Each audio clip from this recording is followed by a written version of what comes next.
नमस्कार प्रिय विद्यार्थियों। पिछले वीडियो व्याख्यान में हमने विनियोग से आशय, विनियोगों के ब्याज सहित एवं ब्याज रहित क्रय विक्रय का अभिप्राय जाना और जाना कि इनके संबंध में लेखा पुस्तकों में प्रविष्टियां किस प्रकार से की जाती हैं। विद्यार्थियों, इसी श्रृंखला में आज हम विनियोगों के संबंध में ब्याज सहित क्रय विक्रय के संबंध में पुस्तकों में लेखे किस प्रकार से किए जाते हैं यह जानेंगे। इसके लिए हम एक सवाल हल करेंगे और सवाल इस प्रकार से है। 1 अगस्त 2020 को सोमेन ने अडानी पोर्ट्स के 60,000 रुपये के 9% बॉन्ड 96 रुपये की दर से क्रय किए तथा क्रय करने पर 25 पैसे प्रतिशत दलाली तथा स्टाम्प एवं कर के 100 रुपये दिए। विद्यार्थियों ध्यान दीजिए, 9% बॉन्ड 96 रुपये की दर से क्रय किए हैं। यहाँ पर ये ब्याज सहित है कि ब्याज रहित है, इस संबंध में प्रश्न में कोई निर्देश नहीं है, अतः यह क्रय ब्याज सहित माना जाएगा। आगे 31 जनवरी 2021 को उसने 200 बॉन्ड्स 98 रुपये ब्याज सहित की दर से बेच दिए। विक्रय पर 25 पैसे प्रतिशत दलाली एवं कर तथा अन्य व्यय 30 रुपये चुकाए गए। इन बॉन्ड्स पर ब्याज प्रतिवर्ष 30 सितंबर तथा 31 मार्च को दिया जाता है। 31 मार्च 2021 को सोमेन की पुस्तकों में आवश्यक प्रविष्टियां दीजिए एवं खाते बनाइए।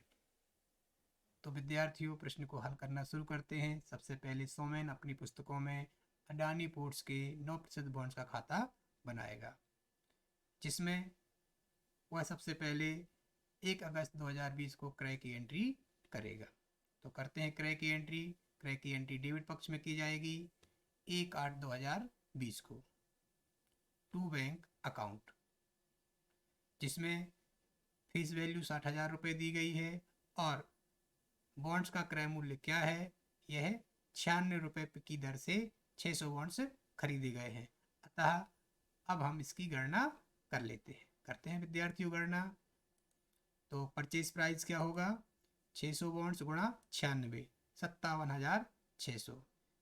विद्यार्थी हमको पता है कि सोमेन ने इन बॉन्ड्स का क्रय ब्याज सहित किया गया था, अतः इसमें से ब्याज की राशि घटा दी जाएगी, जो कि 31 मार्च से 1 अगस्त की होगी। 4 महीने की ब्याज की गणना कर ली जाएगी, जो निकलती है 1800। 1800 को घटाने के बाद 55,800 निकल के आता है। इसमें क्रय पर किए गए व्ययों को जोड़ दिया जाएगा। ब्रोकरेज 25 पैसे की दर से है तो 150 रुपये बनता है और स्टाम्प एंड टैक्सेस के 100 रुपये हैं, तो कुल मूल्य बन जाता है 56,050। यह 56,050 हमारा क्रय मूल्य कहलाएगा, जो कि टू बैंक अकाउंट अमाउंट वाले कॉलम में लिख दिया जाएगा। विद्यार्थियों हम डेट बाई डेट एंट्री करते हैं। विद्यार्थियों सोमेन ने 31 जनवरी 2021 को 200 बॉन्ड्स 98 रुपये ब्याज सहित की दर से बेच दी हैं, तो बेचने की एंट्री क्रेडिट पक्ष में की जाएगी बाय बैंक अकाउंट। 200 बॉन्ड्स हैं तो 20,000 रुपये का फेस वैल्यू बनेगा। अब इनका सेल प्राइस क्या होगा, तो विद्यार्थियों हम सेल प्राइस की गणना कर लेते हैं। तो सबसे पहले सेल प्राइस निकाला जाएगा कि उसने 200 बॉन्ड्स 98 रुपये की दर से बेचे हैं, तो 19,600। चूँकि यह विक्रय ब्याज सहित है, अतः इसमें से ब्याज घटा दिया जाएगा। तो ब्याज की राशि बनती है, 4 महीने का ब्याज निकाला जाएगा, जो कि है 600 रुपये।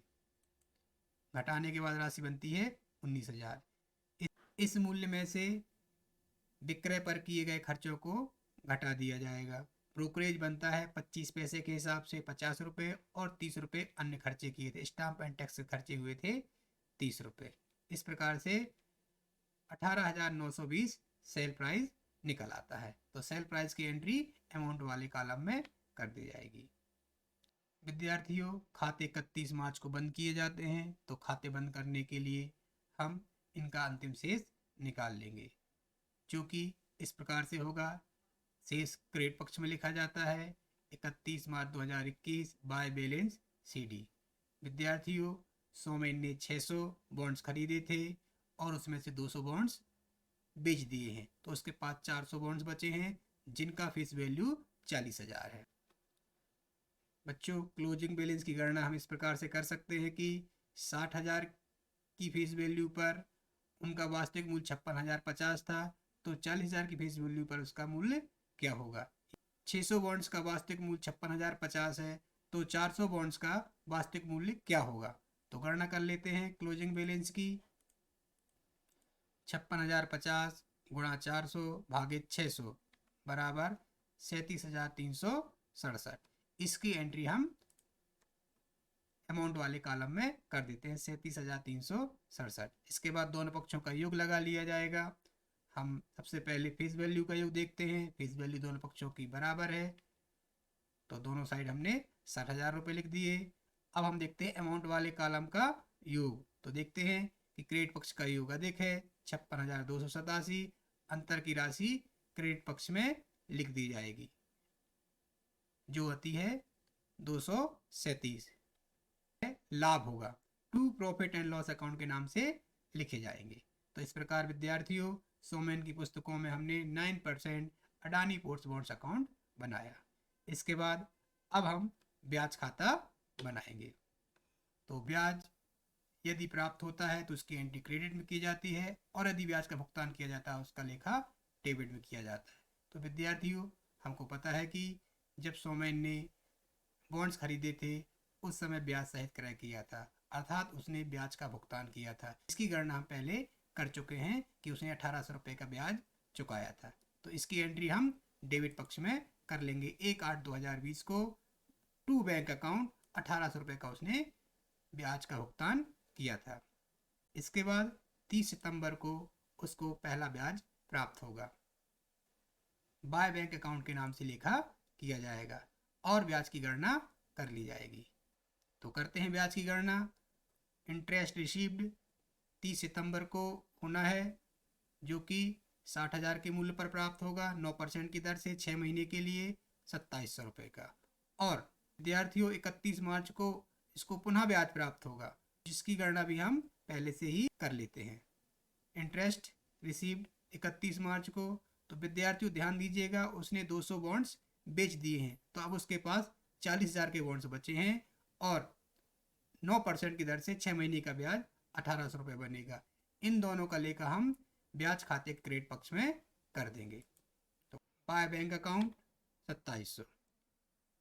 विद्यार्थियों, जब 31 जनवरी को सोमेन ने बॉन्ड्स को बेचे थे तो विक्रय ब्याज सहित था, अतः उसको ब्याज प्राप्त हुआ था, जिसकी गणना हम पहले कर चुके हैं। 600 रुपये का ब्याज प्राप्त हुआ था, जिसका लेखा क्रेडिट पक्ष में कर दिया जाएगा। 31 जनवरी 2021 बाय बैंक अकाउंट 600 रुपये। और अंत में 31 मार्च 2021 को पुनः उसको ब्याज प्राप्त हुआ है बाय बैंक अकाउंट 1800 रुपये का। अब विद्यार्थी दोनों पक्षों का योग कर लिया जाएगा। योग आता है 5100 और अंतर की राशि को डेबिट पक्ष में लिखा जाएगा to profit and loss account 3,300 रुपये। तो इस प्रकार विद्यार्थियों, आज हमने विनियोग खाता और ब्याज खाता बनाना सीखा। यदि आपको यह मेरा वीडियो व्याख्यान पसंद आया है तो प्लीज़ मेरे चैनल को सब्सक्राइब कीजिए, लाइक कीजिए